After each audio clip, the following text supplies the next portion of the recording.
This is episode 57 of the 99 Forever podcast. I'm Eric Friesen, and my guest tonight is making his debut on the podcast.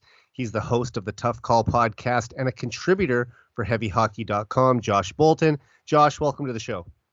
Thanks a lot for having me. It's been a long time coming, and I'm glad it's finally happening. Yeah, for sure. I think you're the last member of the Heavy Hockey Network to be on my podcast, so I'm glad I can finally talk hockey with you. It's going to be fun. Yeah. And, when I messaged you earlier today, you said that you had just got off the ice.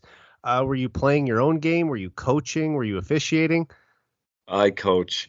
I'm also a president of the Minor Hockey Association and the development coordinator of my local Minor Hockey Association as well. No way. I coach my son's team, and I'm assistant coach of my daughter's team now, too. So a lot of time at the rink, for sure.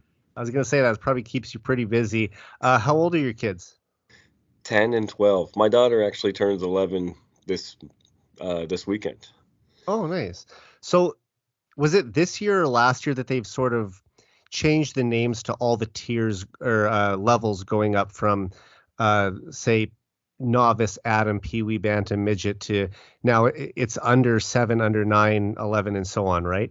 Yeah, it was last year was when it really went mainstream. It took a little bit of getting used to, but we still default back to the original names when you're just kind of talking really fast. But in meetings and formal things, we've been getting in the habit of referring to it as the numbers. It's a little easier for me because I grew up in a soccer environment too, and that was always age levels. But for a lot of hockey people, it's been it's amazing how stubborn hockey people can be when they feel like they're being forced into something.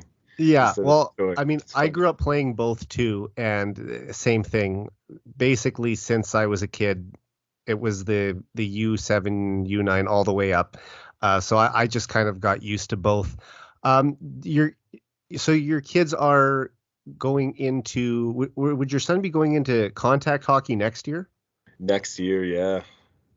Because I remember when I played, they had just changed the year that they were starting from. I think it was Bantam. It had been dropped down to Pee-wee. So I was just wondering if it differs from province to province, if you know that, or just where you are, if it's always been the same, basically.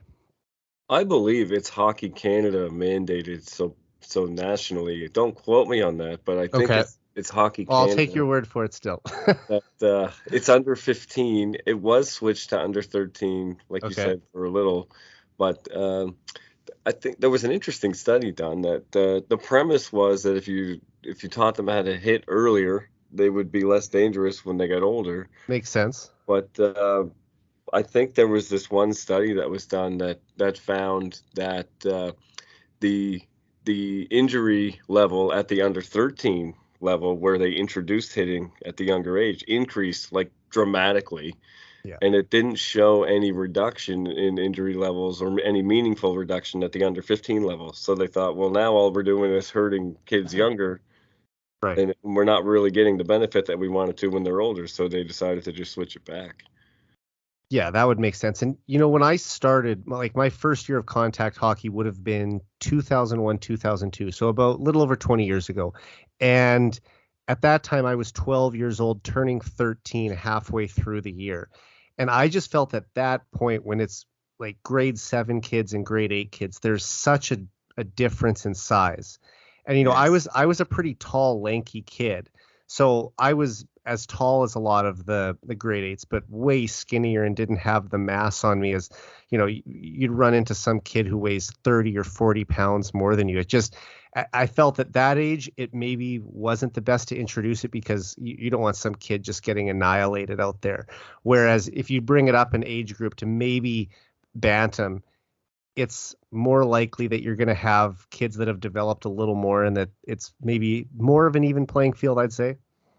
It's quite a debate amongst even my friends, but anyone you talk to, it's a big debate about when you should introduce hitting. And my thought is that we should teach it right from the get-go, as early as you can. Teach the skills. Mm-hmm. But when I say, we should have hitting as far as young as under 9 or something like that, people will jump on that and say, yeah, we should let them hit. And I'm thinking, no, we can't let it be like all out in the game. but we should be introducing the skills that are involved in that process, the checking process, to younger kids, so that it's not as big a deal when they have to do it in a game. It's funny, I talk about this all the time because I teach checking clinics. I'm one of the people Oh, okay. certified to teach them under Hockey Nova Scotia and Hockey Canada. And the funny part is, they were told all their lives, 8 years of development that's thrown out the window, saying don't hit anybody, you're not allowed to touch them, don't take a penalty. And then they take a 2.5 hour course and then have at her. Yeah. Like, we need to do something better in those 8 years building up to it, so that it doesn't go from nothing to a free for all. There should be some sort of hockey related method you can teach at a younger age. And the Hockey Canada model is designed that way. Like, they don't use the word hit in any of their literature. Check. It's check, check, check. And to me, a check can be a stick check, a poke check. Right. Like, it doesn't have to have contact. The contact is just the end result of the process that is checking. But people look at the check or the body contact as the check itself. And that's why I think we should take the term hitting out of the game completely, because the hit is the moment of contact. And to have a hit, that's when you do something like stretch out or jump or do something to initiate contact that isn't there, whereas a true proper hockey check is just the conclusion of the entire process of eliminating your opponent from the puck. So I think if we taught it that way at a younger level, it wouldn't be such a big deal at the older level, because they wouldn't be looking for the hit. They'd still be just doing the process of checking.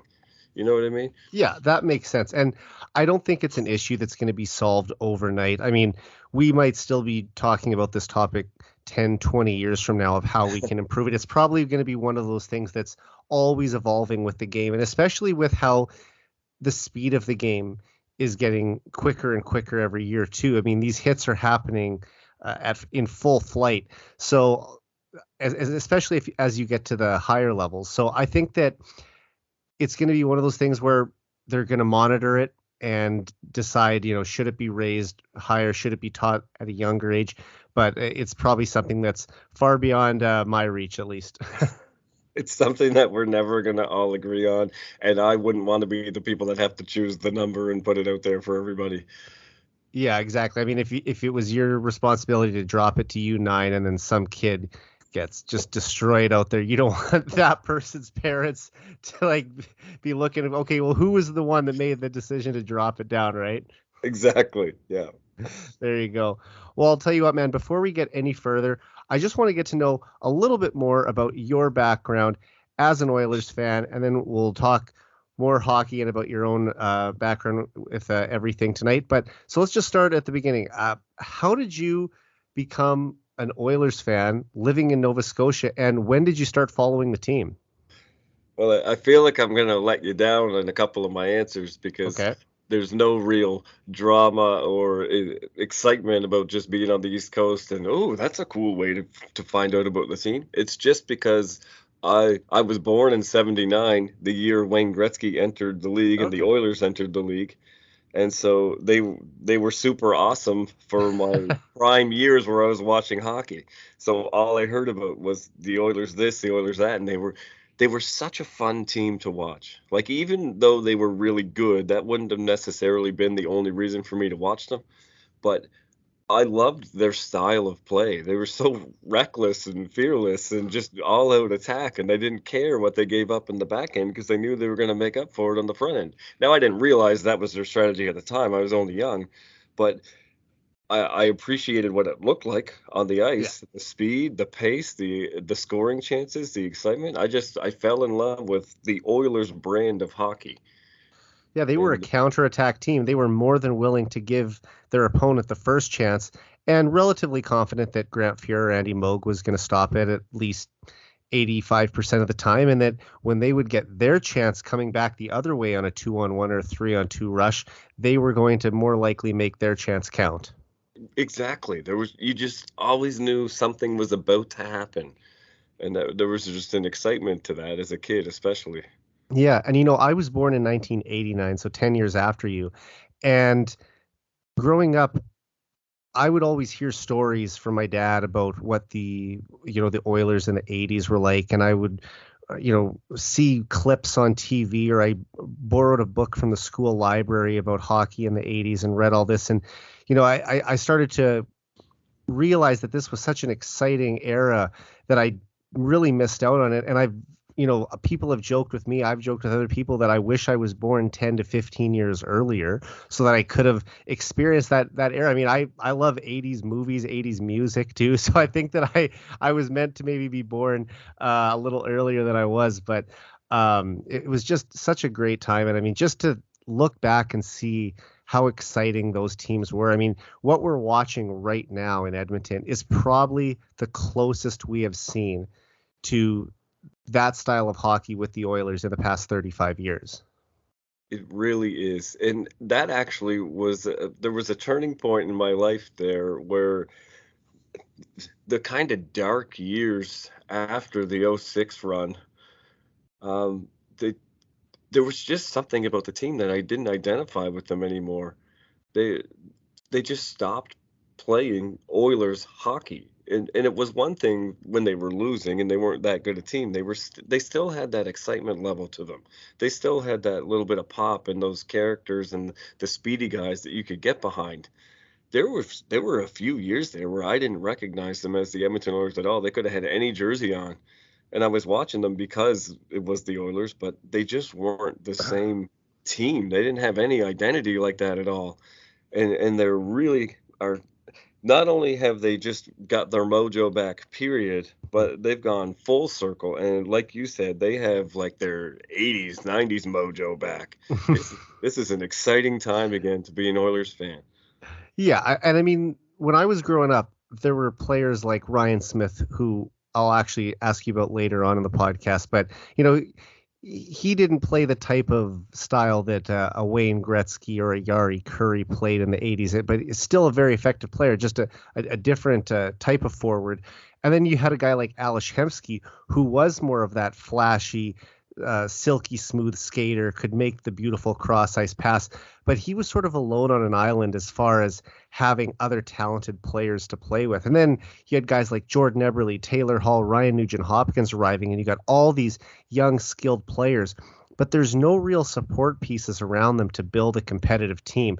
And now you look at where they're at a little over 10 years later with McDavid and Draisaitl as your foundation pieces, and finally a group of players around them that they can contend with and build with.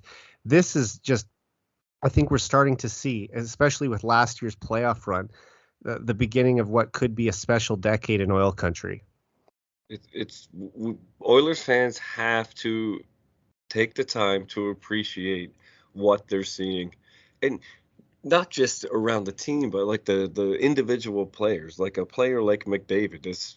I know every generation seems to have 4 or 5 generational players, and the term gets misused. But this guy is something special. Like, yeah, I've never seen. I don't think anyone has ever seen a hockey player manufactured in the way Connor McDavid is. He's just such a blend of everything that was good with the old school, but somehow taking advantage of the training and the accessibility that this new generation has. So he's like the ultimate player right now, the complete prototype for where the NHL is, but still encompassing everything the NHL was at one point that everyone loved. I don't know how he does it. I think he's easily the most advanced hockey player of all time. Yeah. And I think it was Bob McKenzie back in 2015 when he was drafted, who said, he's got the mind of Gretzky, the hands of Lemieux, the speed of Bure, and the frame of Fedorov.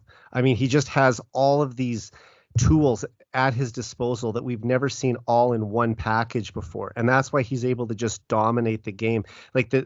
I know that there's so much superstar talent around the league right now, but the difference between him and the pack, it's such a wide gap. I guess that's why those guys get paid the big bucks, because they just spelled out so clearly and concisely what I tried to ramble through for about a minute there. Well, but I think we both got to the same point. So You said that you started following the team in the 80s. Our heavy hockey site creator, Michael Hebert, obviously lives out in Nova Scotia now too. But how many other Oilers fans do you know out there? I know a lot, Really? and I don't think it's just because the Oilers fans sort of cultishly gravitate towards the same places. I'm talking about like elementary school friends, like around the same time as me. We actually had a Sunday tradition where that Sunday afternoon was road hockey day, and we play for the Stanley can, which was this silver old-fashioned garbage can like Oscar the Grouch lives in, but it was all painted up. And there'd be a number of Oilers jerseys being worn during those road hockey games. And I know Adam Kopis and Brian Hardigan and these guys that I used to grow up with. They were huge Oilers fans. And even as an adult, I get to know, you see the hats come out of the woodwork as I get to go around the rinks as a coach and meet other coaches and they're, oh, you're an Oilers fan too. And we kind of look at each other. We used to look at each other sheepishly, and now we just wear our stuff with pride. Yeah, well, it's great that the team's back near the top of the league, so there's a little more bragging rights as opposed to might have been a bit tougher to be an Oilers fan. I mean, I went to university in Calgary during the Decade of Darkness, so you can imagine the ammo that Flames fans had talking to me. But I still wore my Oilers gear proud there. I was taking a drink of water. I almost choked on it when you said that. Yeah, there were some times when it was tough, but the Oilers would every once in a while get them in the Battle of Alberta, and I could walk down the hallways at Mount Royal University with a little more pride coming to class that day, especially when you're in like a broadcasting type program with a lot of hockey fans that are wanting to get into the sports broadcasting industry. There's you're going to encounter a lot of Flames fans there, which I did. But I think it might have been a bit easier experience if I would have went at this time where we're currently sitting. So because of the 4-hour time difference in the winter, is it ever more challenging for you to watch Oilers games live? It's brutal. This is a whole conversation unto itself. It is brutal. I during the dark years, honestly, there was times where I was like, I'm not even trying. I'm not even going to pretend to stay up for this. It's not even worth it. But I do try and watch them. I don't watch a lot of hockey or sports real time or anything in my life real time since I had kids. Especially with a sports thing that I really want to see and enjoy. I can't put it on when they're awake. There's just too much going on, and we're usually running around. So I PVR a lot of stuff and watch it, like even before the days of apps and things. I'm taping games and watching them later. Now this generation, the way the world is set up is for me, because I don't watch anything real time. So I'll PVR the thing, record it, or watch it on my phone on my app and watch it later. But I'll watch it late at night or the next morning. And then so no, that doesn't really affect me, the time change, because of the way I consume my products anyway. But during the playoffs, I do like to try and watch them as they're happening. So last year it became this thing where I can't remember exactly the order now, but it was like the first game against the Kings, I think I watched the whole thing, and they lost maybe. And I was at that game. Yeah, okay. And then the second game, I fell asleep after the second, and was it maybe they won? And they woke up 6-0. Yeah. We're right. So it ended up being one of those things where if I so I was playing with a little. I fell asleep after the first one game, and it didn't go so well. Right. And then I didn't watch any of the game, and they won. And so it ended up being that I had to watch the first two periods and then go to sleep and watch the third in the morning if I wanted them to win. It was this whole bit we had going on. Okay. And I guess when you do live on the opposite coast of where your favorite team plays, that would be an added challenge. And I mean, maybe for that reason alone, I would assume that there's a lot of maybe Bruins or Leafs or Habs fans out in the Maritimes, just because the time difference makes it a little easier to watch those teams play live. we get a lot of New England sports on TV Okay. as a kid, when you had some TVs that only had the three channels, and you had the yeah the CBC, and then the CTV, and then so we watched a lot of Bruins games and Patriots games, which is how I became a Patriots fan and a Red Sox fan. Okay. And we just saw a lot of New England sports. We had a lot of New England television, but somehow I ended up wanting to watch the Oilers more than the Bruins. I don't know how that happened exactly. Just like I said, they were just in your face all the time, playing that style of hockey, and always on the news. There was always something to talk about with them. There you go. And also in 1988 and 1990, the Oilers beat the Bruins in the Stanley Cup final those 2 years. So at least you had if there were any Bruins fans around you, you could at least have the bragging rights there as well. I have a friend who's a huge Bruins fan, and I know a few of them. We do have a lot of Bruins fans in our area, and like you said, Canadians fans.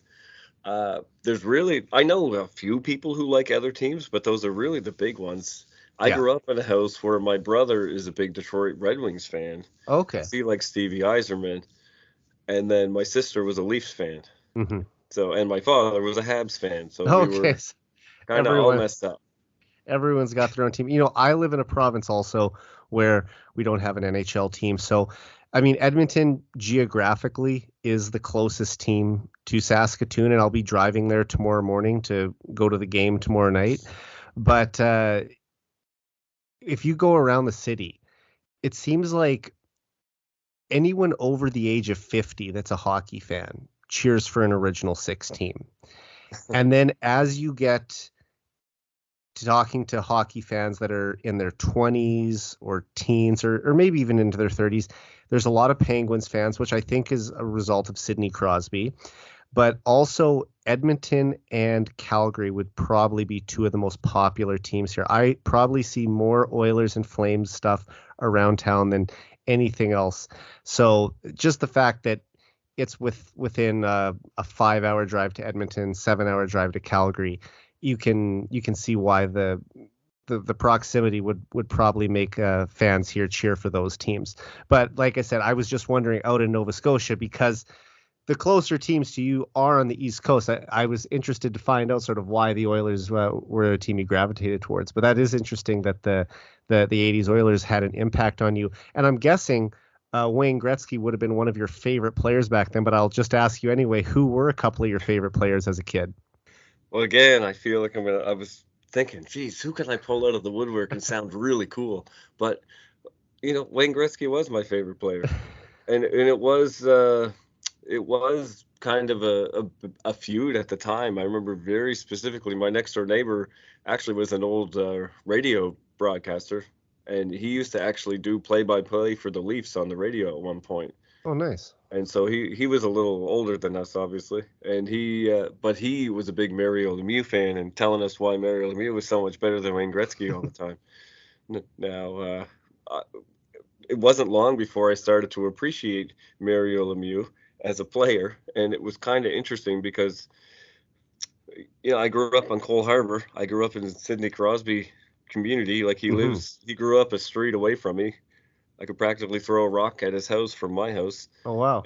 And but I loved the Penguins well before he even went there. So it was actually just a bonus that he ended up being at the Penguins. Whereas, like you said, a lot of people turned to the Penguins for him. Yeah. But for me, I had all these great Oilers players, and because of them, I started to appreciate other players around the league that were similar to them. So I know it's going to be blasphemous, but I liked Mario Lemieux, but I also I don't started think to it's love Mike. blasphemous at all.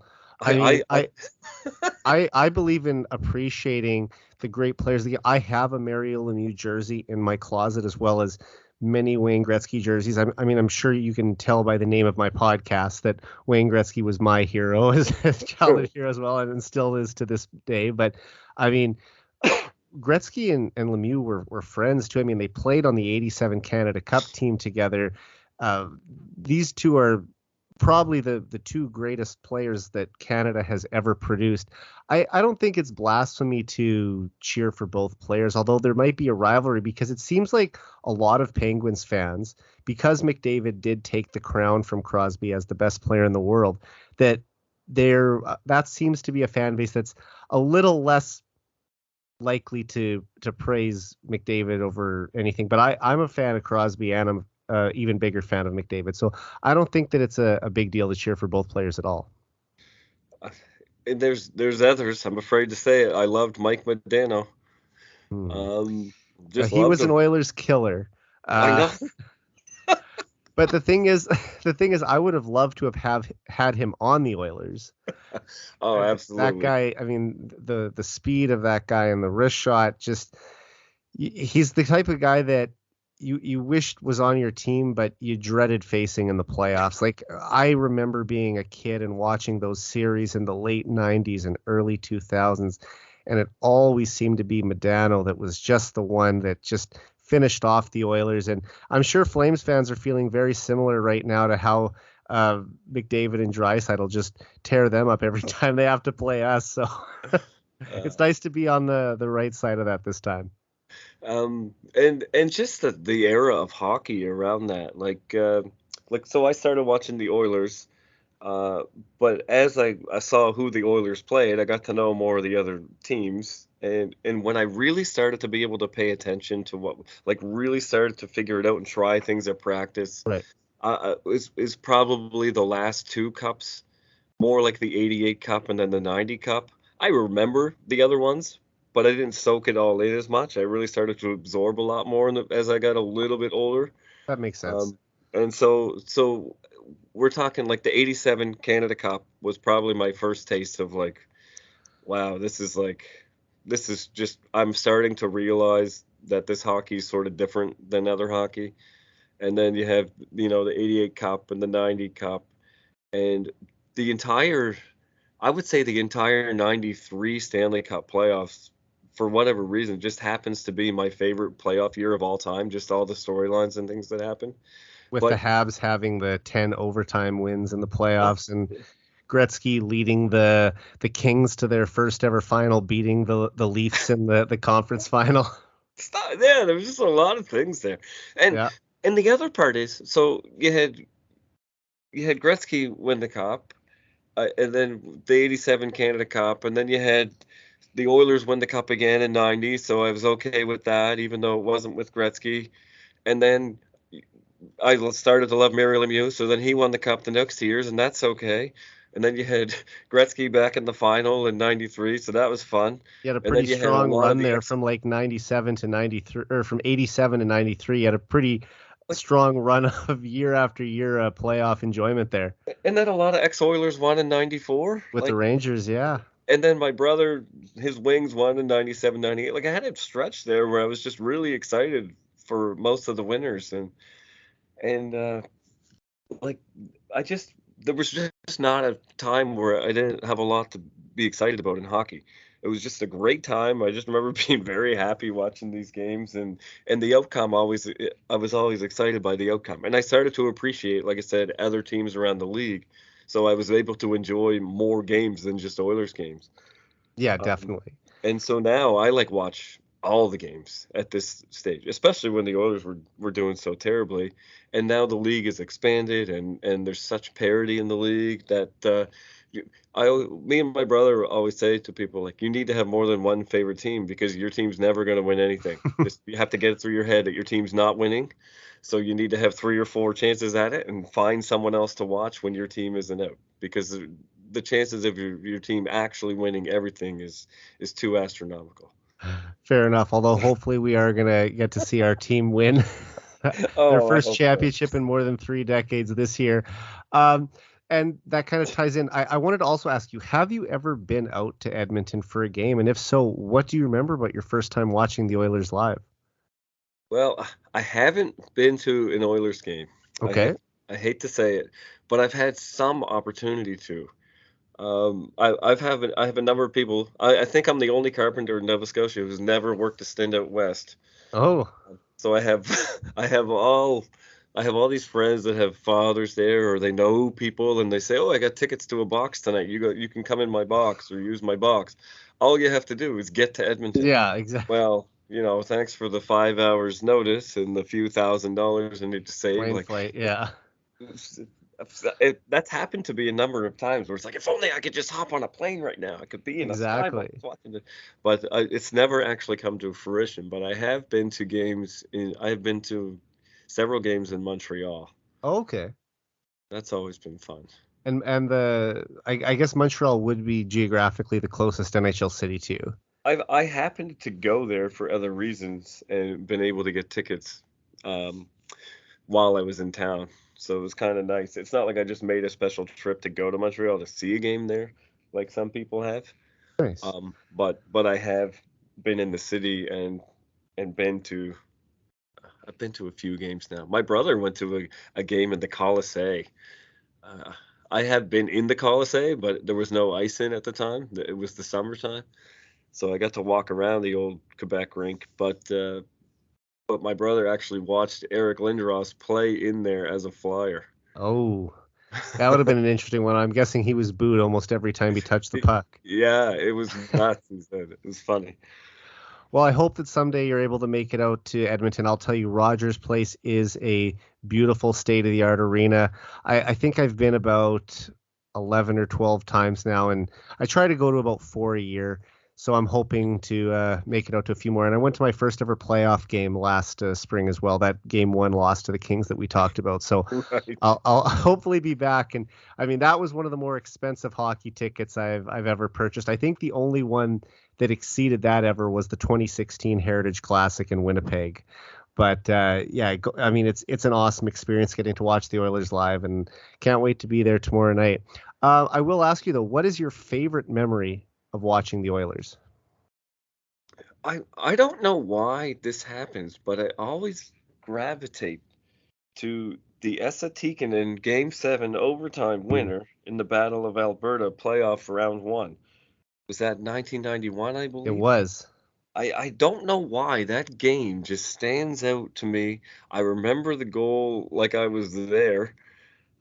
And it's just the fact that it was Esa Tikkanen, I don't know why that just brought me so much satisfaction, almost like it was like an extra little oomph to them. I just really liked that series, the whole series and the game. And then the way it ended, I don't know why. That's just one of my favorite memories of Oilers hockey. I mean, beating your arch rival is probably a leading cause, I'm guessing, for the reason. But also, I think people forget the Oilers fell behind 3-0 in that game, and they rallied to tie it. Esa Tikkanen on his overtime winner. That was actually to complete the hat trick. So it was a hat trick goal and a series-winning overtime goal. And if you think about this, what we saw this past spring, Connor McDavid is now in a pretty exclusive group of players, those being, of course, Wayne Gretzky in 1988, Esa Tikkanen in 1991, and now Connor McDavid in 2022, Oilers players that have scored a series-winning overtime goal in the Saddle Dome. So it's a pretty great list to be on, and who knows, maybe we'll get another one of those in about 6 months from now. I want people to know two things. I knew the question, but he didn't know my answer, folks. He was just pulling all that information right off the top of his head. That wasn't planned.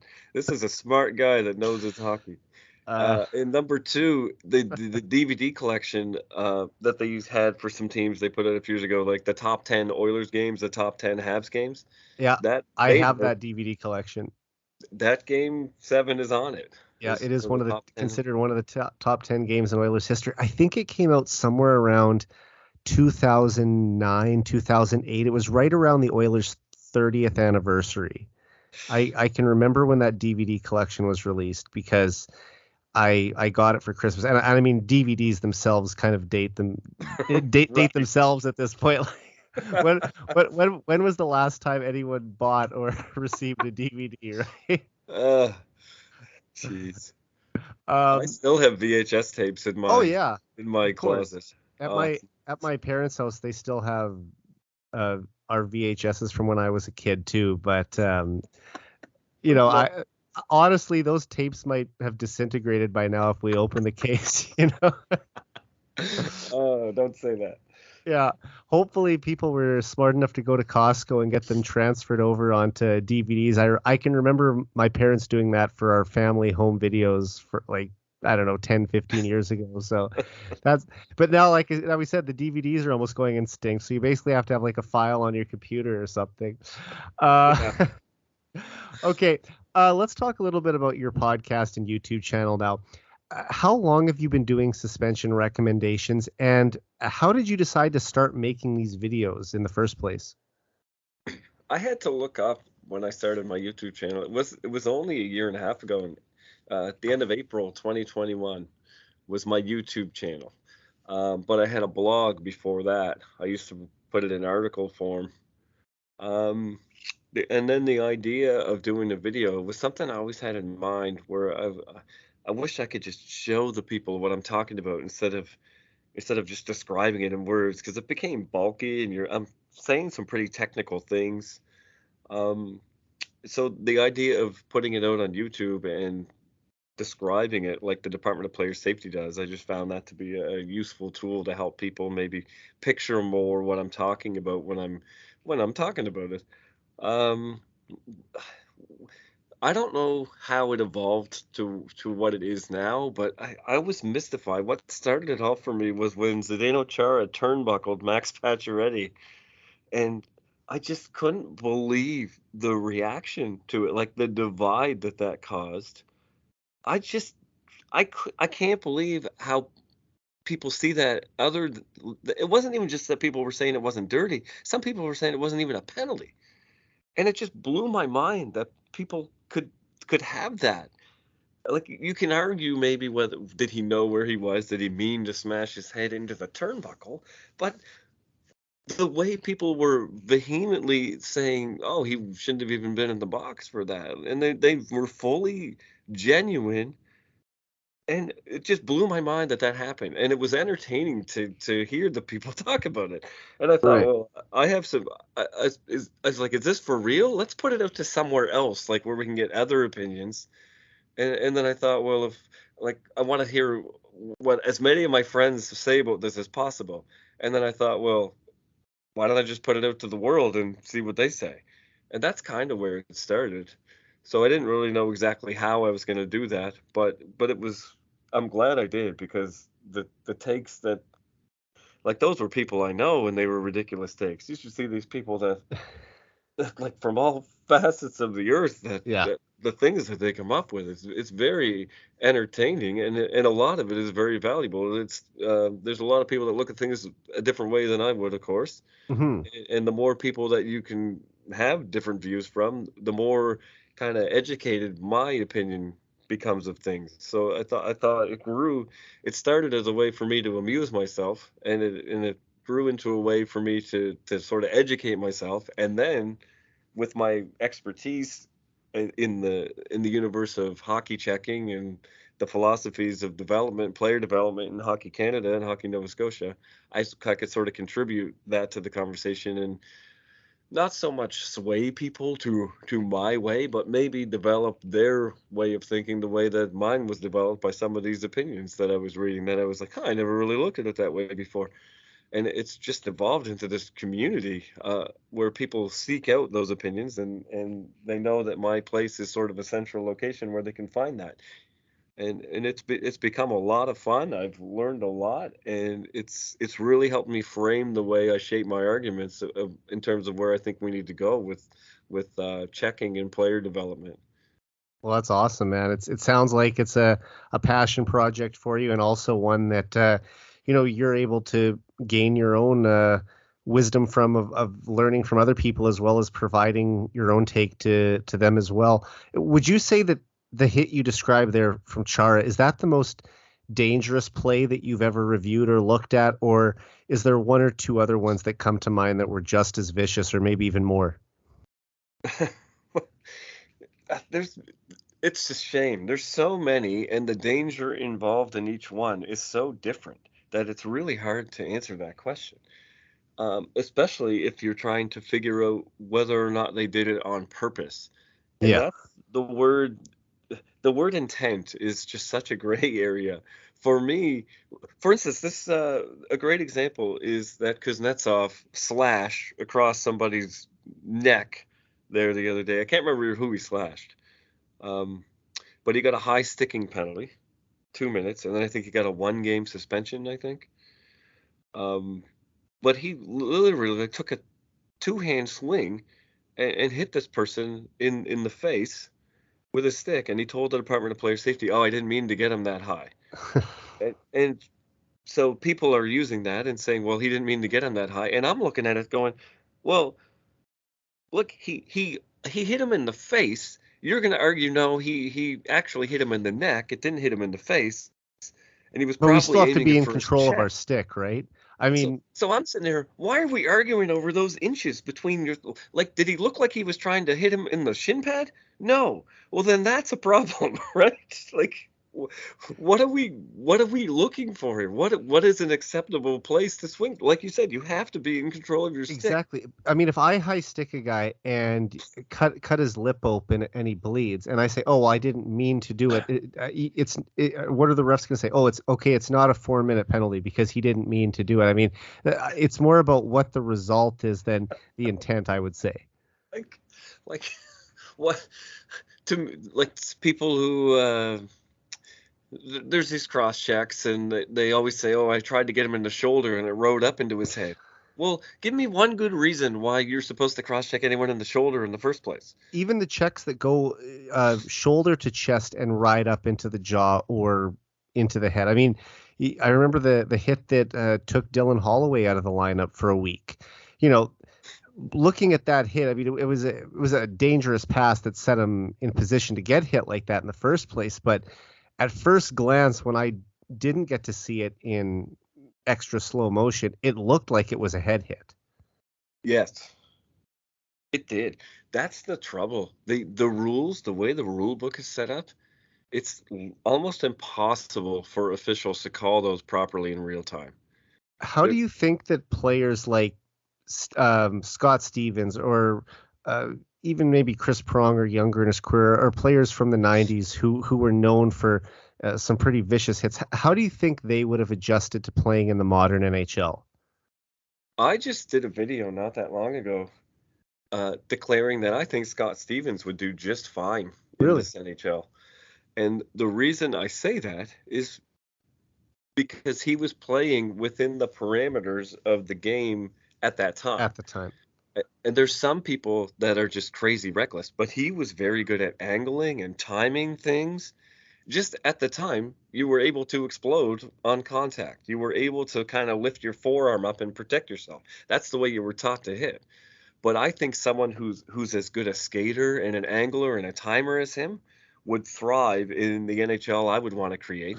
And you Well, can still have large, massive, thunderous contact, but he would stay lower and he wouldn't push in as much. yeah. Whereas someone like Jacob Trouba, who is of this era and who does know the rules and grew up within those parameters, likes to raise his hands and explode up and into contact. And you don't know how many times I hear people say, "Well, that's what you're supposed to do. You're supposed to explode and lunge. You have to have sort of an upward motion into the check." And that's just not true. Like you don't need to do that to have a proper good hit, as Lyubushkin showed us with Dylan Holloway. There was absolutely no shift in his posture through that process. He was just down and he glided into Holloway. And the way I always look at it is you just put yourself in a position where players kind of just hit themselves by running into you, and you're Yeah. just the mechanism for them going down. You shouldn't do anything extra. And when you start to get into the idea of picking your stick up in two hands and pulling your arms back and then throwing them into the hit, or when you're looking to straighten your legs and sort of launch into the hit, that's when you're getting into the dangerous hitting things that I talk about versus your process of checking. No, that makes sense. And you know, just to go back to the 2006 Oilers Cup run, Yes. one of the turning points in their second round series against the San Jose Sharks was when Raffi Torres took Milan Michalek's head off in, I think, game 3. I want to no, it might have been game 2 actually. And that hit by today's standards would result in a major suspension. But 16 years ago, that was still considered a legal hit, and it allowed the Oilers I mean, it was a huge boost for the team and it allowed them to get back in the series. Torres was a player who I was a big fan of at that time, but throughout the rest of his career, he had a hard time getting that lesson through his head and was consistently getting suspended for headshots. I'm just curious to you, going back to then, what did you think of that hit at the time, or did you, like, because it was a legal hit, did you have any problem with it, or going back now, did you say, it was a dangerous check that shouldn't have been allowed in the game even back then? Well, the rules of the NHL are so different than anywhere else in the known universe. And at the time, I didn't really know that. The NHL very clearly in their charging video says, you're allowed to leave your feet as long as you go sideways instead of up. Like, to me, that makes absolutely zero sense. But that's what the rule book was at the time. And you see these hits, and you're sitting there wanting them to happen as a fan. Obviously, you're very excited. I don't care how they get hit or who gets hit with what. I just want to see someone get smashed. And so it's just one of those big hits, and because it happened for someone on your team, you're very, very excited about it, and you couldn't care less whether it was legal or not. At the time, that's the way I felt. I would look at it probably very differently now, but at the time, that's just what it was. And the way the league looked at head contact by then, like, they were still at that time debating whether they even had a head contact problem, whereas the IIHF had already had a head contact rule in place for 6 years at the time, and they had been looking at this problem since the 96-97 season.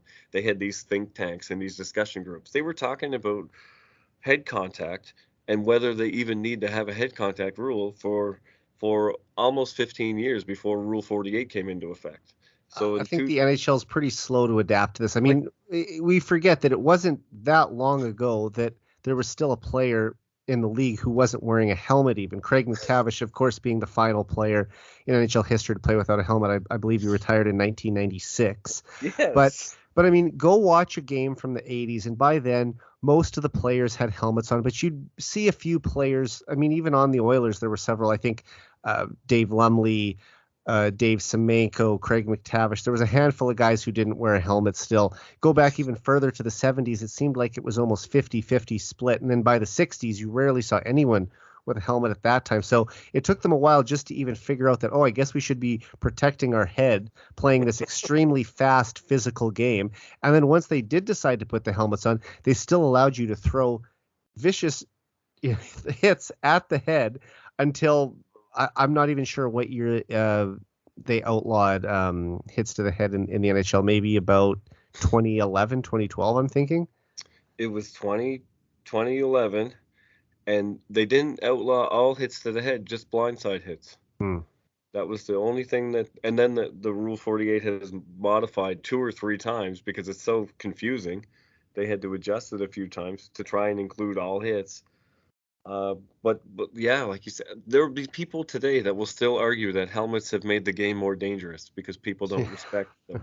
The same thing they'll say when at some point they go to full cages. They've done that in junior, and people are saying, that's made the game more dangerous going to full cages. And so with the fighting thing, I always laugh when people use the argument, well, the players want it in, and if the players say they want it in, that's who we need to listen to. The players know best. And I do always say, well, if it was up to the players, no one would have a helmet on today. So yeah, do we really think that do they always know what's best for themselves? Probably not. What's your thought on players having to fight after throwing a big clean hit? Like, let's take last night, for example. Markus Niemelainen had Jared McCarron lined up, and he dodged the check at the last second as Niemelainen went lunging forward. And he was jumped by 2 guys after that and had to be separated by some of his teammates and the officials. Do you think it's necessary, or do you like the fact that players seemingly have to always fight now after throwing even a clean body check? I look back to a hit. Mark Messier cleaned Mike Modano at the blue line. Mike Modano was knocked out cold, and not one person did anything about it because that's just what happened. I you just got hit hard and you moved on with your life. It's the open ice hits, right? That's what seems to really cause it, especially if it's a star player. I mean, I remember a couple of years ago in Edmonton, uh, Nathan McKinnon had skated over the blue line and he curled back looking for a pass, and he just turned right into Zach Kassian, who leveled him. And I mean, instantly, whoever the closest teammate had to basically drop the gloves with Kassian, whether he was a tough guy or not.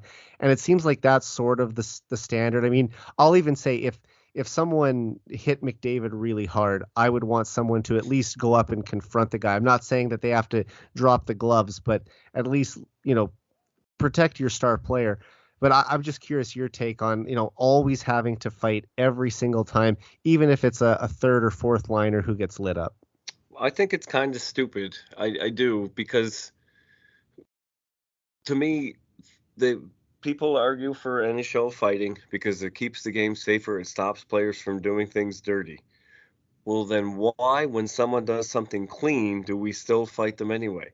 Players are always on record saying, "I don't care if the hit was clean or dirty. I saw my guy go down. I'm doing something about it." The And, NHL doesn't want to promote it anymore, though. well, they don't. They don't. But players say that, and they use that as a reason to do it. And so I always get asked, "Do you even want hitting in hockey? You'd suspend that, or you'd want to penalize that?" Well, if you don't think it's worth the penalty, why is it worth jumping somebody over? That's the way I'm I see it. Who doesn't Yeah, want who doesn't want hitting in hockey more? Me, who wants to penalize guys who do things dirty and let them off when they do things clean, or people who are going to jump people whether they do things clean or dirty, no matter what? That's what I don't get. yeah, and I remember when I was going to sports journalism school in Toronto about 5 years ago, one of our instructors told us that any writers who work for NHL.com, they're not allowed to include fights in their stories. So Ah, if you're publishing a story about a game that happened last night and there was a huge brawl, four guys got involved with it, that can't even be mentioned in your story. Now, if you're a beat writer for the Oilers or the Flames or whoever, of course you're going to have it. Like, can you imagine trying to write the game recap for the Battle of Alberta in January 2020 and not include the goalie fight between Mike Smith and Cam Talbot? I mean, that's part of the story. That is a huge moment of the game, how both goaltenders were ejected from the game and both backups had to come in. How do you finish writing your story when you can't include this very important aspect that happened in the game? So I think that even though the NHL doesn't want to promote it, it's still a part of the game. We might see fighting continue to decrease. I mean, I think some of the junior leagues have a rule now that you're not allowed to exceed a certain number of fights in a year, or it's a suspension. yes. I don't know if that's just the OHL or if other leagues have adopted that as well. But I remember hearing it was something like if you went over, is it 3 or 5 fights, that it's a 10-game suspension? Yeah, it's something like that. And if you have so many, again, then it's the year. I don't know exactly the number, but it's not high. That's for sure. I mean, go back 30 years. How many players willing to fight were on any given junior team, right? Yeah, when I played junior, you could have two fights in the same game, and you wouldn't get kicked out till your second fight. And then they switched it midway through my career to have one fight, and so you could fight every game and be fine, not be suspended or anything. I didn't And even know you before that, played you could fight junior. twice a game and not be suspended. All right, I want to get your take on last night's game now. So the Edmonton Oilers extended their winning streak to 5 games with a thrilling 7-4 victory over the Nashville Predators at Rogers Place. And it was very reminiscent of the type of hockey that the Oilers played during the 1980s. Leon Draisaitl recorded his 5th career 5-point game, and Connor McDavid tallied his 4th 4-point game of the season already. Josh, McDavid and Draisaitl currently rank first and second in NHL scoring, and they are both averaging more than 2 points per game. What can you say about the incredible start to the season for the dynamic duo? Well, it's just unbelievable. Don't blink. Appreciate these moments while they're here, because the years only last so long. They're just so fun to watch. There's just nothing they can't do. Draisaitl is the best passer in the game, especially on the backhand, and that became on display again last night with these incredible backhand passes through these impossible seams. And he's not just a product of McDavid. He's not just because he plays on McDavid's line. He can carry play all by himself. And to have two people who can carry the play that well and do so many things and have a couple of the weapons around them, it's just incredible to watch what they can do with these players around them. Oh, absolutely. I mean, McDavid and Draisaitl are undoubtedly the most dominant offensive duo the game has seen since Mario Lemieux and Jaromir Jagr in the mid-90s. I mean, McDavid has 22 points and Draisaitl has 21 points in just 10 games, which is remarkable, especially in this era. And last night, McDavid and Draisaitl became only the 6th and 7th players in NHL history to record 20 or more points in their first 10 games in back-to-back seasons. So it's been year-over-year dominance for McDavid and Draisaitl. I mean, McDavid has 5 100-point seasons, 3 40-goal seasons, 4 Art Ross trophies as scoring champion. Draisaitl has 3 100-point seasons, 2 50-goal seasons, and an Art Ross trophy as well. And look, McDavid has been the best player in the NHL for at least the past 5 years, but I think the gap between McDavid and Draisaitl is actually smaller than the gap between Draisaitl and the next best player in the league. And as far as with the time we're recording this podcast, McDavid is on pace for 180 points this season. Draisaitl is on pace for 172. And while it would be incredible if they could continue to put up 2 points per game for the rest of the season, it's extremely unlikely that they'll hit those totals. But what kind of numbers could you actually see McDavid and Draisaitl finishing with this season? I can see McDavid at 140. That's what I actually had for him too. Okay. I did my season preview podcast, the episode before this one, and that was what I had McDavid hitting was 140 this year. The interesting thing for me will be, I'm pretty sure he'll get around 140. It will just be a matter of whether he hits the 50 goal mark or not, which I really never thought about before this year, but I saw a few other people talking about it. It's not something I would have really thought about. You just sort of assume he's been there because he's got so many points. You just kind of forget. If he could up his goal total the same way, of course, Wayne Gretzky did. A few years into his career, that would be an exciting thing to see. Draisaitl, I think he'll end up with somewhere between 120 and 130 is definitely a reasonable thing. The only reason I have him slightly lower is because I just feel like he's going to go through a spell where he has an injury or something. He just seems to be a more stubborn player, a more aggravated player. I don't know what it is about him. I know McDavid's been technically probably hurt more in a way, but I just think Draisaitl gets those nagging injuries that sort of keep you not 100% for longer periods of time while you're still playing, as opposed to being fully injured and out for long stretches of time. So I think that might catch up on him, and he might just need a few games to just sort of hide in the shadows a little bit and not be that big player. But I don't think McDavid is capable of that. I think he'll always just be go, go, go. So I think that will create a discrepancy in their point totals. Yeah. And I mean, looking at the two of them, it's like you said, Draisaitl is the best passer in the league, but McDavid is the best at generating offensive chances. He creates more chances for himself than anyone else in the league. You look at last night, the goal he scored. There's a slight turnover at center ice. He picks up the puck at the red line, skates in on a 2-on-1. He's coming so fast, the defenseman has to make a split-second decision what to do. He tries to stay low and take away the pass, but because McDavid can hit his target without even looking, he's just able to fake the pass across and put it 5-hole with such velocity that the goaltender barely moved. You see this shooting mentality that he's starting to really take on this year, and he seems to be hunting for these goals, and I think that 140 points is where he's going to end up. Draisaitl I see finishing somewhere around 125, which, for Connor getting 140 points, he'd be only the 10th player in NHL history to reach that mark. And even 125 for Draisaitl, that would still be one of the best offensive seasons in the past quarter century. But I think what's perhaps more impressive than anything is that I think they're both going to score 50 goals this season. Draisaitl's already scored 50 goals twice before, so it's not that big of a reach for him to do it again, especially while he's still in the prime of his career.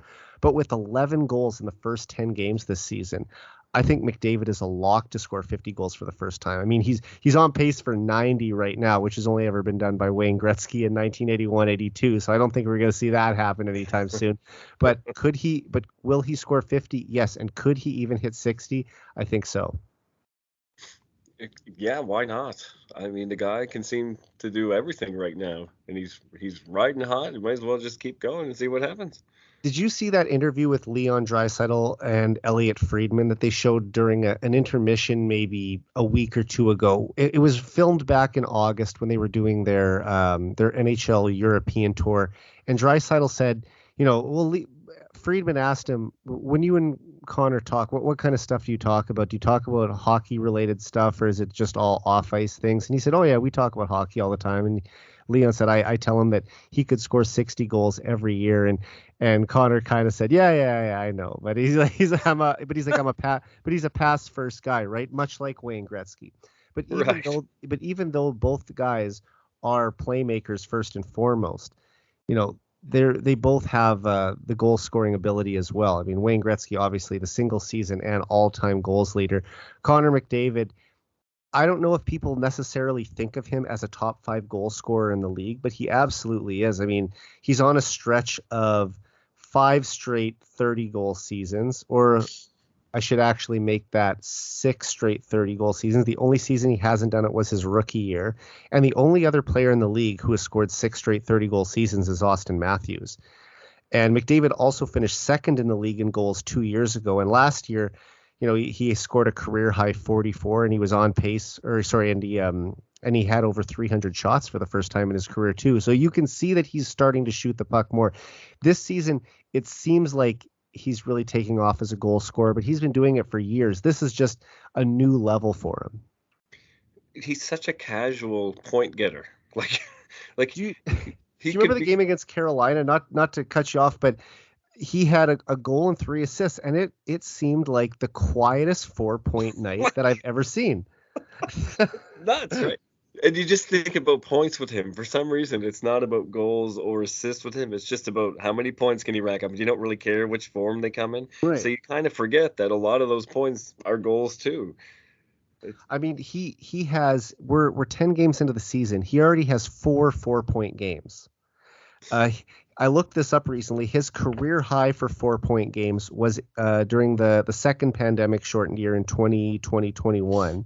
He had 7 that year. Well, we're just about 10 games into an 82-game season, so halfway to a quarter of the season, and he's already like approaching the halfway total of his career best.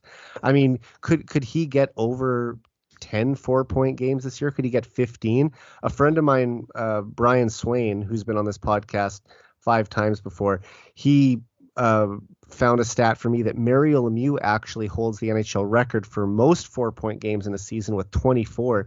And I'm just thinking, the way McDavid's playing right now, it wouldn't shock me if he got close to 20. I mean, he's just able to have 3 or 4 points seemingly every other game. There was a game when the whole Matthews Draisaitl debate was raging last year. Yeah. And there was a couple of things that struck me. Some of them were saying Draisaitl wouldn't be anything if he didn't have McDavid on his line, if only Matthews had a McDavid. And I'm thinking, well, first of all, he's supposed to be your McDavid. He shouldn't be in the conversation with Draisaitl and shouldn't need a McDavid to drive him if he's your Connor McDavid. But the other thing about it was, I couldn't believe there was a game, I think it was last year, where Connor McDavid had 4 points and nobody noticed because Draisaitl had 5 points. I think which happened again last night too. Like nobody even knew Connor McDavid had anything because Draisaitl was the dominant force of that game. And there are a lot of times where Draisaitl is the dominant player, even with the McDavid on the ice, and especially when he's not on the ice. Well, it's So like what I said. I think the gap between McDavid and Draisaitl is actually smaller than the gap between, say, Draisaitl and Cale Makar or Austin Matthews or Nathan McKinnon or whoever else people think is the third best player in the league. And Draisaitl typically is a consensus top 5 player, but you see he's third on some people's lists or fourth on others. And I'll admit I come at this from a biased perspective, but I truly believe Draisaitl is the second best player in the NHL. I mean, just look at over the last 6 or 7 years. Other than McDavid, he dominates offensively more than anyone. He can win faceoffs. He's got a huge body. He's the guy that you send out there in a 5-on-3 penalty kill situation. He played through a high ankle sprain in the playoffs last year and had an NHL record 5 consecutive 3-point games. I mean, this guy is an absolute force out there. We're very lucky to watch these players play night in, night out. It's like Gretzky and Messier 2.0. And, you know, there's most NHL teams have never had a player as great as Connor McDavid. And even if he wins a Stanley Cup here, which I believe he will, and goes on to play 20 years as an Oiler, he's still almost certainly only going to be considered the second best player in Oilers history. When you put it that way, that is absolutely bananas, isn't it? I mean, some teams have just been so fortunate. The Pittsburgh Penguins would be another one. They've had the likes of Mario Lemieux, Jaromir Jagr, Sidney Crosby, Evgeny Malkin. The Oilers, I mean, they have 7 Hall of Fame players from the 80s. Right now they have McDavid and Draisaitl. There are some franchises that have never come close to that. And I'm not just even trying to pick on the Toronto Maple Leafs right now, even though I'm not a fan of them at all. But that franchise has been around this is their 106th season. If you were to go look at the top 10 players in Leafs history and compare it to the top 10 players in Oilers history, the Oilers list is significantly better. Yeah. And they've only been around for just over 40 years. It's incredible to think about. That this franchise has been blessed with so much talent over the years, high-end talent.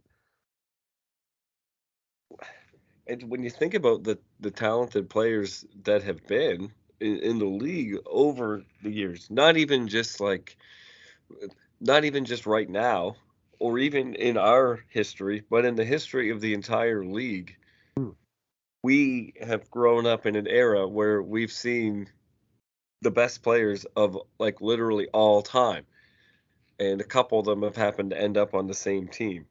It's not even just era to era. Like there's some absolutely great names that I'll never understand the way the game is played and how they compare because it was just too far before my time. Mm-hmm.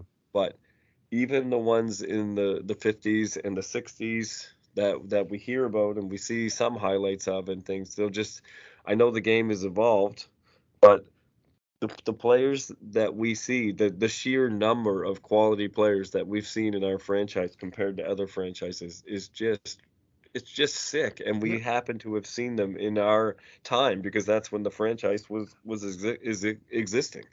I think one of the best ways to judge players from different eras is how much did they dominate their individual time when they were in the league. So if you're going to compare Gordie Howe in the 50s to Wayne Gretzky in the 80s, or even Bobby Orr in the 70s, Mario Lemieux in the 90s, Sidney Crosby in the 2000s, early 2010s, Connor McDavid right now, look at them compared to their peers, right? And 2 seasons ago when McDavid had that incredible season during the pandemic year where he had 105 points in 56 games, he won the scoring title by 21 points. That was the widest margin of victory in the scoring race since Wayne Gretzky won in 1991, 30 years earlier, by 32 points. So, I mean, 21 points ahead of the next best player in the league, who was, by no coincidence, Leon Draisaitl, and the next best player after that, who finished third, was Brad Marchand. He had, I believe he finished with 69 points. Well, Connor McDavid finished with 70 assists that year. So Jeez. McDavid had more assists than anyone else in the league had points, except for one of his teammates. It's that's just disgusting, really. I mean, I, I I like that the league is trending towards higher point totals in general again. yeah. I Um, mean, think about it in 2014-15, the year before McDavid came into the NHL. Jamie Benn won the Art Ross Trophy with 87 points, yeah, which is, I think, an all-time low since the league expanded to 82 games. And since then, we've seen just a steady climb. Like it hasn't been a drastic climb, but it's been steadily on the rise to the point where this year, Connor McDavid or last year, I should say, McDavid won the scoring title with 123 points. And the two guys who were the runner-ups, Johnny Gaudreau and Jonathan Huberdeau, each finished tied for second with 115. Like, we're seeing scoring up around the league, but Edmonton's top end players are just better than the other teams around the league's top end players. for sure. And I think when you look at it, we're seeing a rotation of players in the spots, say 3 through 7 or whatever, but we're consistently seeing those two at the top of the table every year. Absolutely. And, because last night's game was an 80s style high scoring affair, the numbers weren't going to be as great for the goaltenders. Now, Jack Campbell still stopped 19 out of 23 shots for a subpar 826 save percentage, but he picked up the win, and that's the only thing that matters. Campbell is now 5-2-0 to start the season, while Stuart Skinner sits at 2-1-0. However, Skinner's goals against average and save percentage are much better despite a smaller sample size. Josh, do you think the starter's job is up for grabs in Edmonton right now, or is Campbell still the starter and Skinner the backup? Well, I think in order for the team to be in a healthy place, I think the starter's job should always be up for grabs when you really think about it. If Stuart Skinner comes in and plays horribly, that's a big problem when Campbell's having an off time.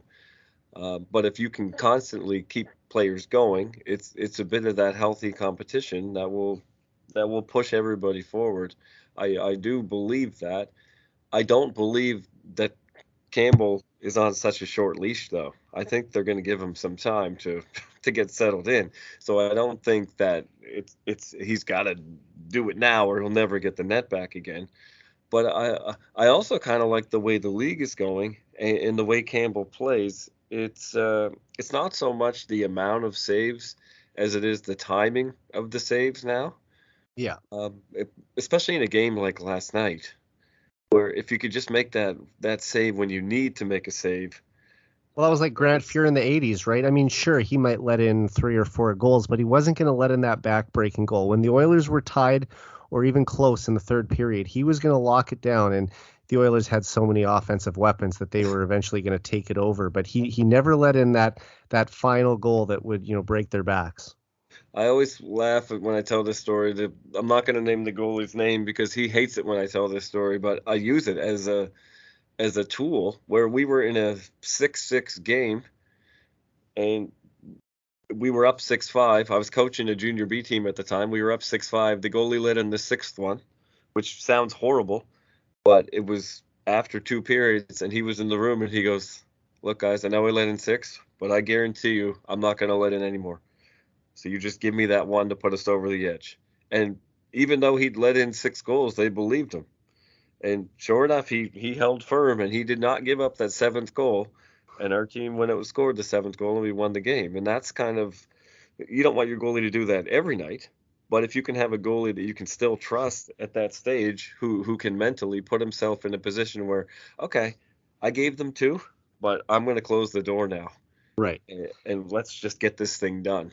I think that you can have that mentality there and still succeed on any given night. I just don't think that can be obviously every night, and he does have to get himself a game where it's a comfortable, calm game.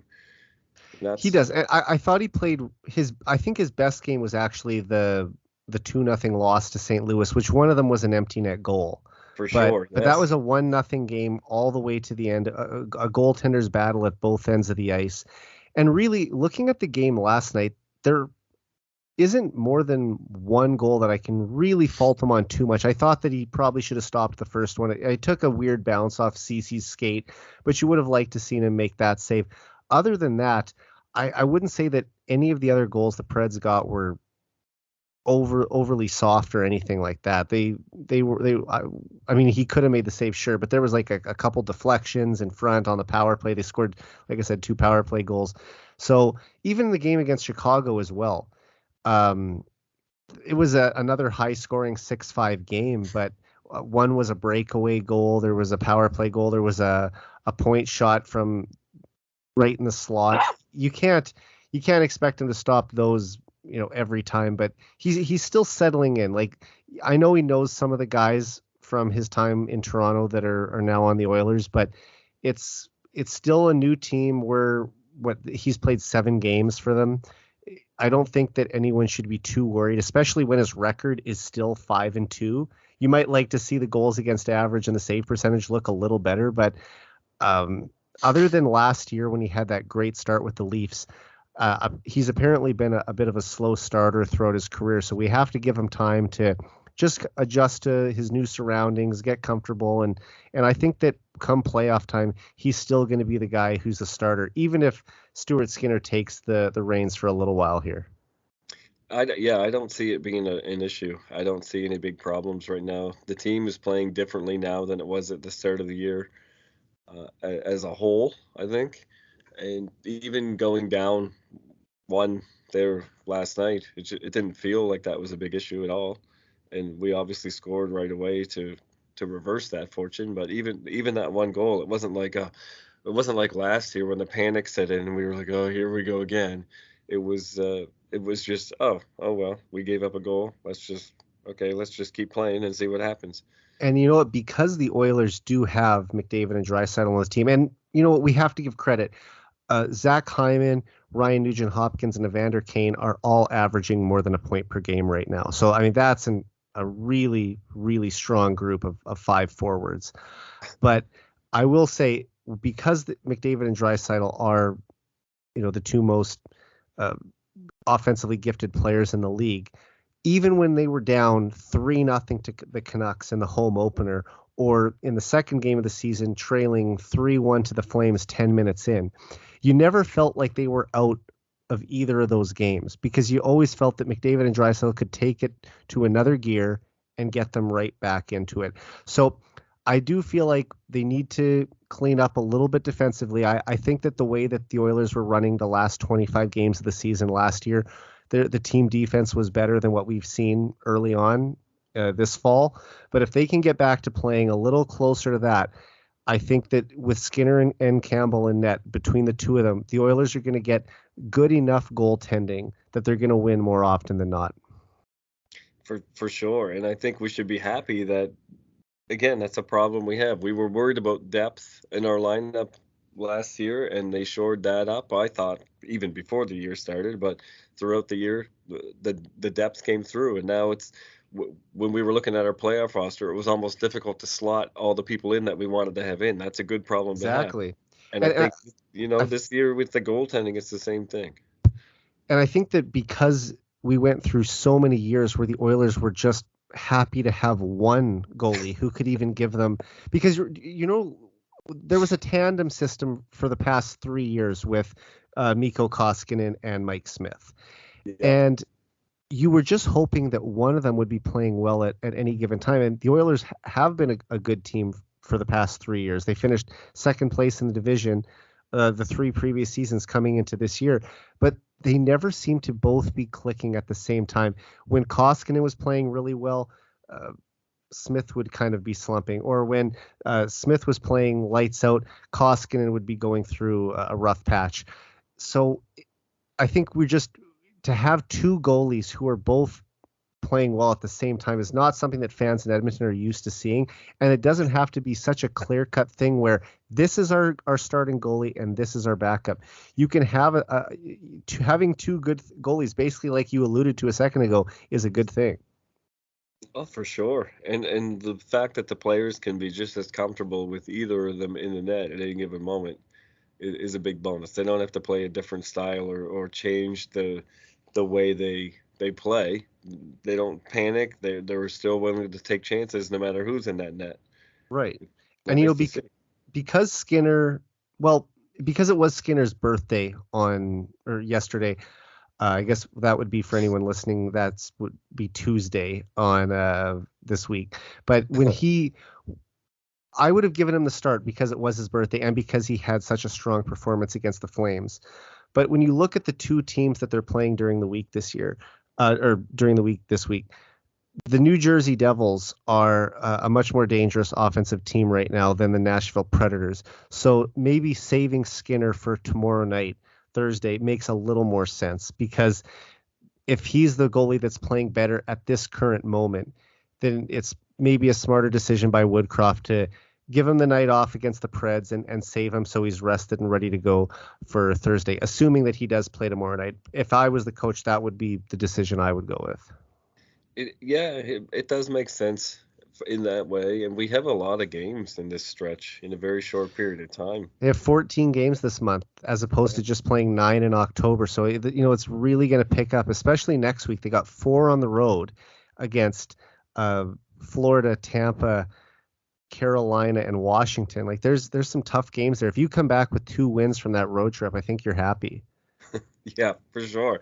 And both goalies still intact mentally and physically. And there's going to be back-to-back games as well. So right there, you know that both of them are going to get to start at least one of those ones. And coming into the season, I thought that it would be more of Campbell playing about 50 to 55 games and Skinner closer to maybe 30. Do you sort of see that as the split, sort of a close 52 to 30, or do you think it'll be in the end closer to 40-40? I would still see it as a 50-30 kind of deal. Yeah, so do I. I would say that's reasonable and still it's still reasonable and still my expectation at this point of the season, the way things have gone. Yeah. I don't see any reason to deviate from that plan. And for any of the fans who are saying that, the Oilers shouldn't have went and signed Campbell for 5 years when they still had Stuart Skinner, you couldn't bank on a goalie who has 14 games of NHL experience. Even if he does turn into be a starting goalie as early as this season or next season, can you imagine in a year when you're trying to compete for the Stanley Cup to say, okay, well, Mike Smith's on the IR and Mikko Koskinen went back to Europe. So the guy that we're going to roll out with, that we're going to trust to lead us to the Cup, has played in 14 NHL games. Like you couldn't go into the season with that lack of experience between the pipes. So it was necessary. They would have been happy with that. No. And so that's what I'm saying. Will Skinner eventually become the starter, maybe sooner than that 5-year deal for Campbell is up? I could see that happening. But I still think that when the Oilers play their first playoff game in mid-April this year, it will be Jack Campbell and net. Will there be stretches this season where either one of them is getting the lion's share of the games because they're playing better than the other? That could happen. But when it comes to crunch time, I think you want Campbell in there. Like you look at how he played last year in the playoffs against the Tampa Bay Lightning, going up against the defending Stanley Cup champion. He wasn't the reason the Leafs lost that series. No, he was not. He definitely was not. And I don't like when people say that at all. He let in 2 goals in that game 7. I mean, I'll take that all day against the defending champs. I would argue that he possibly outplayed Vasilevsky in that series. Yeah, I think you could make a case. I mean, obviously, once it got down to a do or die game, I was pretty sure that the Lightning were going to win it just because of their experience and because Vasilevsky is lights out in games to close out a series. But I don't think that when they look back at the reasons they lost that series, anyone's going to point to Jack Campbell and say, oh, he needed to be better. Right. And the Oilers fans specifically pointed out that our goalies needed to be better. And now we're crying, oh no, one of our goalies is developing faster than we expected. We made such a horrible mistakes signing another number 1 goalie for long term. Oh, what an issue. Exactly. I mean, look, and I'm not trying to be harsh on anyone, but I mean, this is a good thing to have two goalies who are playing well. It's like when some people will say, "Oh, don't put Evan Bouchard on the power play. You don't want him to score too much, and then his contract will be too expensive." I mean, that is a good. Are we not trying to win games? Of course, you want to have Bouchard on the power play. We can worry about the contracts down the road. The salary cap is supposed to take a pretty big jump in 2 years. It could even happen next summer, depending on how well they do financially this winter. But I'm not too worried about playing players in a situation that could eventually raise their value. I'm more worried about winning tomorrow night's game and winning games throughout the rest of the season and eventually winning a Stanley Cup this year. If that costs a little more down the line, so be it. If some of these quote unquote bad contracts or bad decisions get us a Stanley Cup and we have to suffer for a few years after winning that cup, it'll seem like a less steep price to pay, you know? I mean, Zach Hyman right now has earned every dollar that he's been paid of that $5.5 million. Now, in year 6 or 7, if he's not quite a $5 million player in his mid-30s, it's a lot easier to stomach if you've won a cup or two in that time. And especially because you have to put the pieces around McDavid to win right now. McDavid is in his prime. I'm not as worried about 5, 6, 7 years down the road. I'm worried about what they had to do to get him better players to play with at this given moment. And look how valuable Zach Hyman was in the playoffs last year. You don't think Connor McDavid wants him here? Getting Evander Kane, that was another highly skilled player that just sort of fell in their lap. It was a weird situation how his contract got terminated in San Jose, but all of a sudden here's a top line winger with 30 plus goal potential that's just a free agent and willing to come to sign with the Oilers because they have McDavid and Draisaitl. He even said that in his post-game interview last night. He said, "Frankly, I'm here because of them." So he's not hiding the reasons why he signed with Edmonton. These players around the league want to come here because they want to play with these guys and they see the opportunity to win here.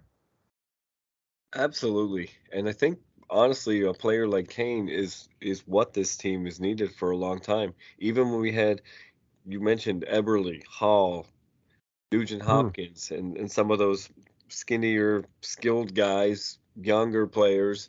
It was all wingers too. I mean, Nuge eventually was a center, but they were really building from the wing out, which, ideally isn't the best decision. No, I loved all those guys. I mean, I'm still a big Eberle fan. I mean, I'll always be a Nuge fan. Haven't followed Hall as closely since he left Edmonton, but I will say that it's the pieces around the building blocks, throughout the rest of the lineup. It's a lot better than it was, say, in 2010, 2011, 2012. As much as I love those guys, and as much as I'm tough call and want to try and keep the league safe, you need a little grit and sandpaper in your lineup. And they had guys like Darcy Hordichuk, but they couldn't play. They can't play hockey also. So if you have a Ben Eager or a Darcy Hordichuk in your lineup who, are fringe fourth line players in the NHL at that point, that's not the support pieces that those young guys needed. I really think that they were brought into a situation where they were expected to be everything right from the start. You had to carry the team offensively. Now, McDavid and Draisaitl had similar expectations earlier in their career, but they are a different level of player than Eberle or Hall or even Nugent Hopkins. Nugent Hopkins is a very skilled player still on this team, but he's not to the level that McDavid and Draisaitl are. And back then in the early 2010s, they were just thrust into that role. Can you imagine asking Dylan Holloway right now to come in and, be the savior for this team? He's able to just work his way into the NHL as a third liner. He's even been on the fourth line since coming back from his injury and slowly sort of learn the game at the highest level.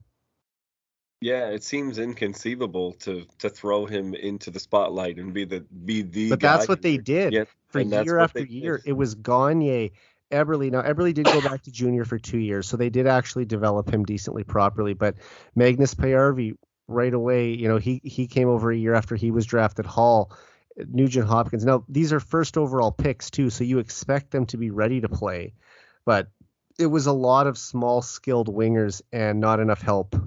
Yeah, 100%.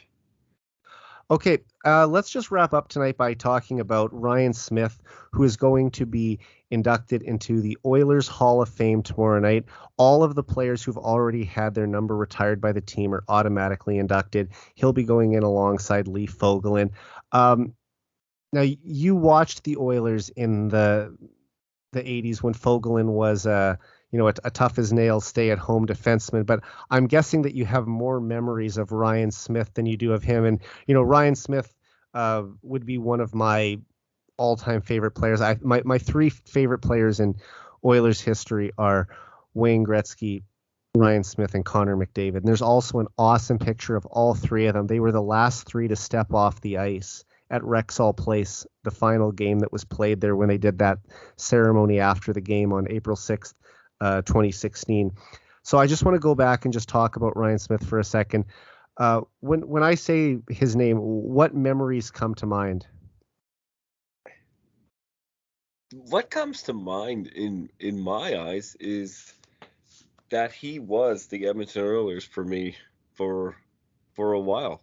Like, there's not much I can remember about things that like certain players. Some people you associate with a certain line mate or something, or a certain event that happened around the team. He just became the Edmonton Oilers. He's absorbed into an era where he was the focal point for me. I don't necessarily remember anything specific that he did. There's not one play in my mind where I'm like, oh, that's a quintessential Ryan Smyth play. Just his persona is what I sort of remember. The vibe that he created around the team and the type of player he was, that became what the Oilers were for me while he was there. It's just one of those. It's just one of those, almost like I don't know, just a feeling or an aura that he creates is more my memory of anything, especially with other things that were happening around the league. How he was able to keep himself so relevant and be so important to the fan base at a time where maybe there were other things to follow and other players to maybe put more focus on. He somehow found a way to persevere and have a long and successful career in a time where maybe there wasn't as much success around him. And that, to me, there's a legacy there that he made his impact on the league in general and the Oilers specifically, that there's just something there that will always have a place in my heart as an Edmonton Oilers fan. Yeah, I mean, I think you described it perfectly there. And I mean, he was the poster child for the Oilers for many years. And we just, in that era before the salary cap, it just seemed like the Oilers were losing their best players year after year. Like, you look at, in the late 90s, he was on a line with Doug Weight and Bill Guerin. Well, then they both left town. And then he was on a line in the early 2000s with Mike Comrie and Anson Carter. And then they both left town. And then after the lockout, he was on a line with Ales Hemsky and Sean Horkoff. And it just seemed like he went through so many different incarnations of this team, but he was always the one presence that was always there. And just, yes, he's top 10 all time in goals, assists, and points. But aside from being, one of the statistical leaders ever and tied with Kevin Lowe for the most seasons as an Oiler with 15, this is a guy who just every night you knew what you were going to get from him. He competed. No one ever outworked him. He battled in the corners. He took countless cross checks to the back, standing in front of the net, but he excelled at tipping pucks and burying rebounds. Just, he played that lunch bucket blue collar style that I think really endeared him to the fans in Edmonton. He just was an Edmonton guy, and I think that he's one of the most popular players in Oilers history. And he's, like I said, he's my childhood hero. I watched him my whole life growing up. I actually had the opportunity to interview him when I was working at a TV station in Lloydminster back in 2018, and I mean, that is still one of the best days of my life, getting to get a picture with my hero, interview him for a story, and just get to talk to him. But really, when you look back at his career, the only thing that's missing is a Stanley Cup, and he came this close to doing it in 2006. I wish he could have had that moment to hoist the cup over his head in Carolina back 16 years ago. And I know that that's probably one thing that, he feels like he's missing, because if you look at the rest of his career, I mean, 430 goal seasons, I think with that, and that's just with the Oilers. So, I mean, a consistent offensive player. He had over 800 points in the league, almost 400 goals. This is a guy who's won at every international tournament he's ever played in. He's won gold. There's just that one Stanley Cup championship that he narrowly came so close to getting, but never did. But still, regardless, one of the greatest Oilers of all time. When you think about it, all the cups we have won and all the famous players we talked about throughout this podcast, Yeah, all the incredible talents for a significant number of people, of all the players that have played for us, Ryan Smyth is the identity of the franchise. So yeah. I think that says everything right there. I don't think anyone has ever worn the Oilers crest with as much pride and passion as he did for his 15 years in oil country. Yeah, I would say that's accurate. I mean, remember, he requested a trade back to Edmonton while he was with the Kings in 2011 because he wanted to finish his career where he started. He just always felt like he was an Oiler. And after he came back, after being gone for 4 years, something just felt right again. And even though the Oilers were still a pretty bad team at that time, finishing near the bottom of the league, picking these high draft picks, I don't know, just it felt like it was nostalgic getting to see Smith one last time to finish his career where he always should have finished it. Yeah, it was like Guy Lafleur on the Rangers Just returning didn't look right. to the Forum, but in an Oilers jersey. But it was a lot like that. I mean, and even Wayne Gretzky, to Oilers fans, he's always going to be an Oiler first and foremost. But in the United States, the images and video of him in an LA Kings jersey is probably more recognizable to them. We think of Mark Messier as an Oiler, one of the greatest Oilers of all time, one of the greatest players of all time. But once again, in the States, his legacy is probably as a Ranger and ending their 54-year cup drought in 1954.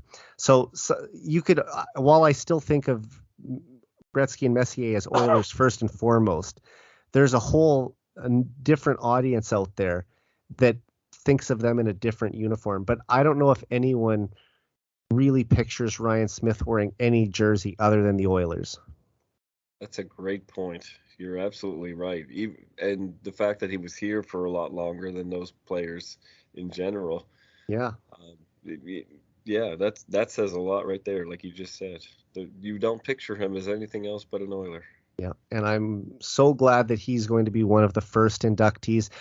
Since he retired 8.5 years ago and had that incredible farewell, that was so similar to the one Gretzky had in 1999 at Madison Square Garden, I've been waiting for the Oilers to find a way to honor Ryan Smyth and have him come out in front of the Oilers fans and give a speech and just share memories about his time with the team and everything. And I can't wait to be there in person to see it tomorrow night and just get to watch my hero have that moment. So it's going to be a great ceremony, and hopefully the Oilers will get a win for him tomorrow night too.